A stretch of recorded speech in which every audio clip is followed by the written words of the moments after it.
Okay, so the last few days, I kind of realized something that I'm not really exhausted with the idea of me sitting down and covering the X-Men. It's not me sitting here kind of like, man, I'm just tired covering the X-Men because we did it for a whole like year straight, and occasionally I would just tip in a few other kind of storylines from other properties in Marvel and DC Comics. But I kind of want to move away from the X-Men, not completely, like a tad bit, but also kind of bring in a tad bit more of different storylines about different characters. Like, for example, the Avengers, Thor, Superman, those kind of books out there. Heck, even the Turtles as well, because they had an amazing series for a very long time over in IDW. Now, with all that being said, I'm still going to cover some different X-Men stories as a way to build up our X-Men playlist, because right now we're currently working our way up to the hunt for Charles Xavier. Now, with all that being said, we're going to cover this Excalibur storyline that for me personally is kind of interesting, but it does play a role to a certain storyline we did not talk about yet. And that would be the idea of the Archangel and Psylocke Crimson Dawn storyline. Unfortunately, I have not been able to properly find that story somewhere online for me to cover. And I hate the idea of like trying to find the issues out there, try to scan the issues in, pray to God the scans look good enough for a video. And so, with all that being said, I'm going to put that story on the back burner. But when it comes to that storyline, it did play a major role in the late 1990s when it came to the idea of the Crimson Dawn. Now, I will explain more of the Crimson Dawn as we get into the later parts of this video. But getting into Excalibur, we do pick up with issue number 107. Now, with Excalibur 107, we're kind of trying to get Excalibur back out there again. And the reason why I'm saying that because as I've been reading all these different X books from the late 1980s up to the late 1990s, I kind of got this weird feeling where you had Marvel every once in a while wanting to have Excalibur take a bigger role in the idea of the X books, because you had the X-Men, X Factor, X Force, all these different X teams. But in the last few storylines that we had covered on the channel, it really felt like Excalibur is back where they used to be. The idea of like, oh, it's that team, but they're over there, away from the other X teams over in America. So we should not really bother trying to make them involved in every single big X event. Like, for example, Operation Zero Tolerance, because they did not have a role in that crossover at all. And they barely did when it came to the idea of Onslaught. Because as we dive into the opening pages of this issue, we're really picking up with Megan and also Captain Britain being able to spend that time with one another.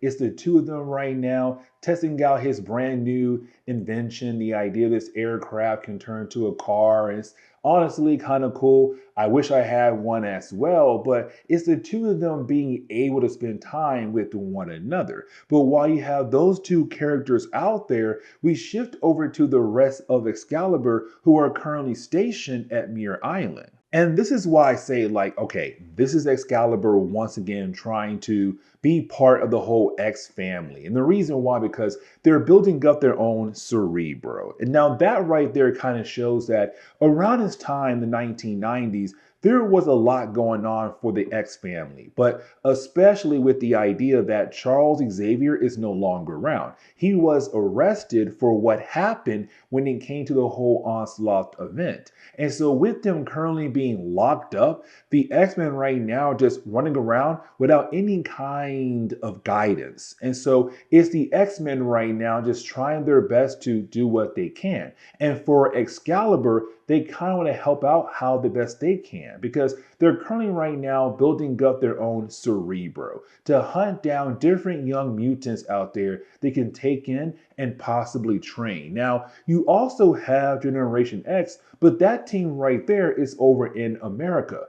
what about other mutants across the world that Excalibur could possibly help out? And really, I kind of like that because we saw that when it came to X Factor. Because when you had X Factor first appeared, they did take in young mutants as a way to train them and help them learn how to control their powers to help carry on the dream of Charles Xavier. And so right now, this is Excalibur just trying their best to do the same thing that Charles did for them back in the day. But I kind of want to go ahead and shift back over to Captain Britain and also Megan, because for those two characters, they're currently right now just walking around the city, trying their best to spend time with one another. But the problem is that they're being judged by the public because they're both, well, not both of them being mutants, but Megan is somewhat. And when it comes to Captain Britain, he is related to a mutant known as Psylocke. And so it's the idea that you have this superhero team known as Excalibur. Most of the team is mutants, but on top of that, this takes place in the middle of Heroes Reborn, right after Onslaught. So it's the idea that with Onslaught supposedly killing off the Earth heroes, you right now have the public blaming Excalibur, blaming the other heroes who are left on Earth at the moment, but especially the mutant heroes like the X-Men, Excalibur, and the list goes on. And for Captain Britain, he is officially done. And I don't blame him here because this is a guy who has done so much as Captain Britain for a very long time up to this point in Marvel Comics to only have the world just constantly hate on him. There have been heroes who had died to make sure to protect this planet. And so it's him saying, I'm done. And for Megan, she's also kind of done as well.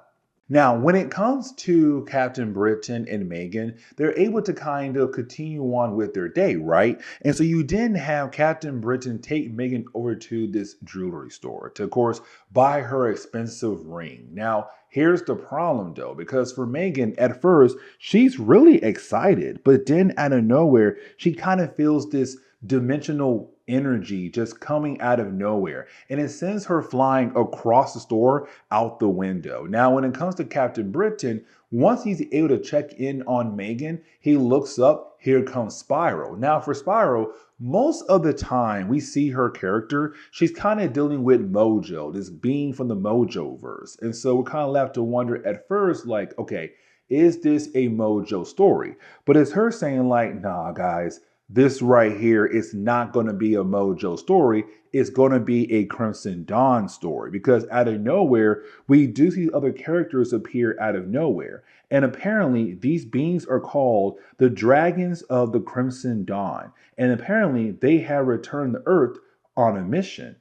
Now, let's just briefly talk about the idea of the Crimson Dawn because it is a very interesting concept. Because in the late 1990s, there was a storyline where you had Sabretooth severely injured Psylocke. Like, we were kind of left to believe at first that she was going to die. But then it came to Wolverine and also Archangel, they gave her this magical elixir called the Crimson Dawn that also comes from the Crimson Dawn realm. Now, it did bring her back to life, but this began a different type of journey for her where over time, she begins to build this connection with the Crimson Dawn realm. And over time, she becomes darker and colder towards other people, but also kind of gaining different abilities. Like, for example, being able to teleport with shadow-like powers. It's pretty cool, but at the same time, though, it kind of left us wondering more about this crazy realm.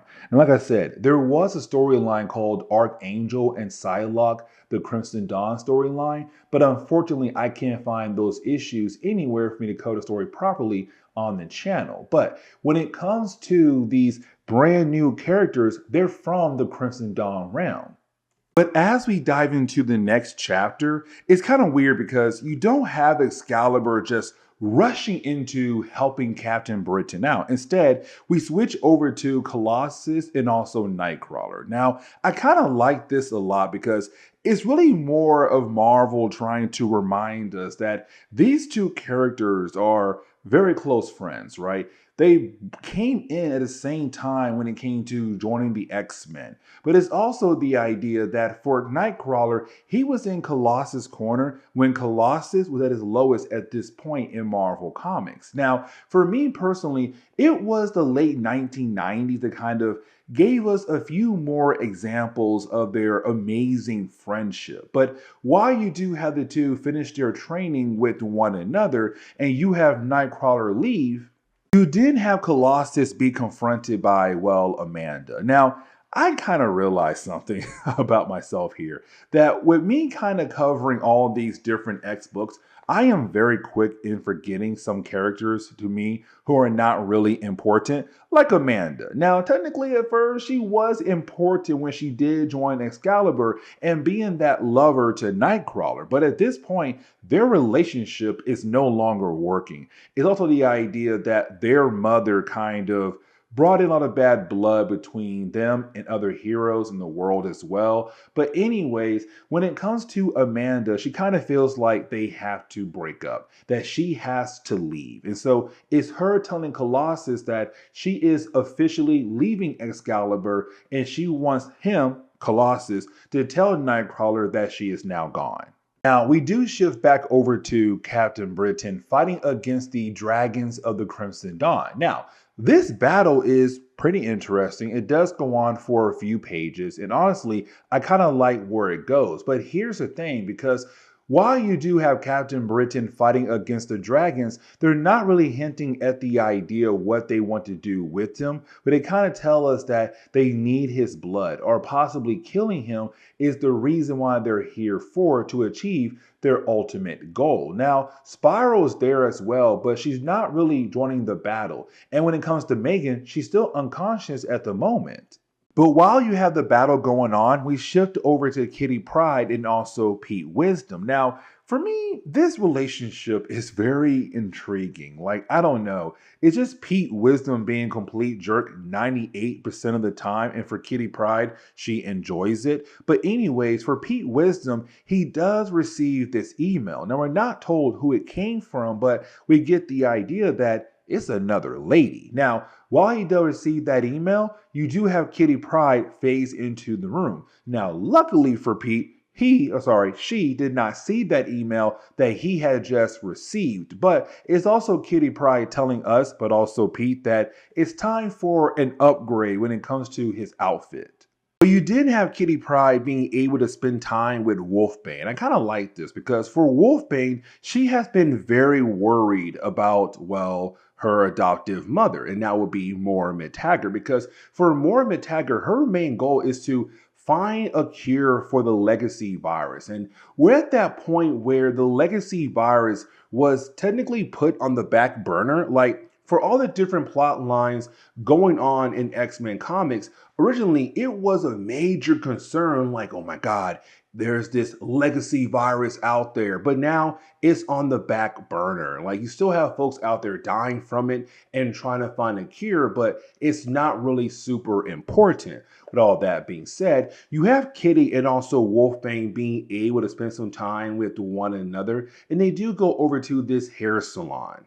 And really, that's not important right now for the overall storyline. The reason why, because getting back over to Brian Braddock and also Megan, you still have the two characters right now dealing with the dragons. Now, it does get to the point where you do have Megan getting back involved, and you do have Megan try her best to help out Brian. Now, once she's able to grab onto Brian, you did have one of the dragons grab onto Spiral. And the reason why, because they said, listen, Spiral, you're now part of the Crimson Dawn, but you also made a deal with us. And with that deal being made, that means you have to hold up your half of the deal, which also means you have to help us grab Captain Britain, where of course you do have Spiral do that. Now, once the dragons leave with him, it's also now Spiral saying like, okay, listen, Megan, I'm going to help you out. But to do that, we need to go back over to Mir Island. Now, as we dive into the third chapter, is really when you have the storyline begin to bring in the rest of Excalibur, because the first two chapters that you saw, for the other members of Excalibur, they had no idea what was going on when it came to Spiral and also Megan, the dragons, and Captain Britain. And so, as we get into the opening pages of the third chapter, at first, it's still the idea that you have Nightcrawler trying his best to make their own Cerebro. But at the same time, you also have like Moira McTaggart being upset about the idea of the legacy virus and her being the only human that has the legacy virus. But on top of that is also the idea like, okay, you have Colossus wondering when he should tell Nightcrawler that Amanda is no longer around. But what if all those things going on, again, this is where you have the rest of Excalibur become part of the major issue.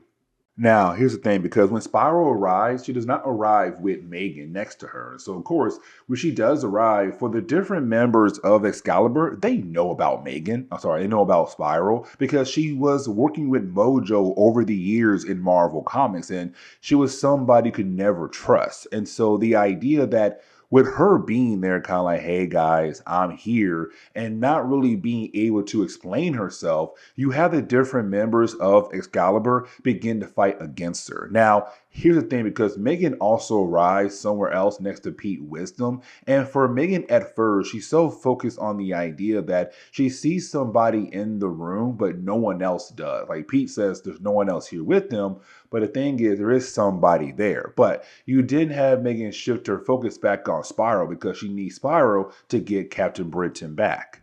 But that kind of leads us over to Captain Britain, who's currently right now with the Dragons. Now, with the Dragons, they do inform like Captain Britain, they want to use him as a vessel. The idea to release the Crimson Dawn into this reality. Now, we're going to sit down later on, kind of get a better idea of what they mean by that. But the thing is, for the Dragons, at first, they're kind of like, okay, we have Psylocke, his twin sister, who also had a connection to the Crimson Dawn, but they kind of feel like he is the perfect vessel for what they are trying to achieve.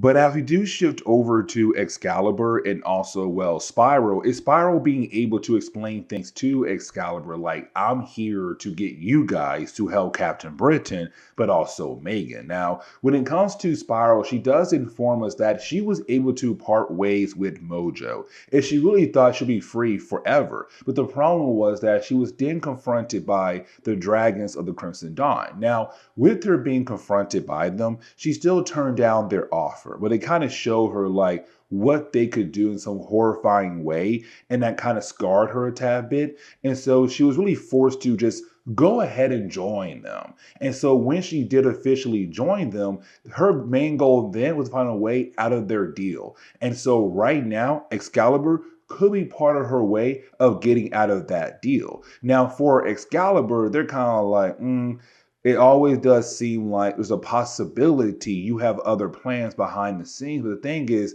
they don't know her other plans. And right now, she's their best hope to get Captain Britain back. And so right now, they have no choice but to go ahead and go with her to get their friend back. Now, once they all do leave, there's still somebody else there, the same person that Megan saw earlier.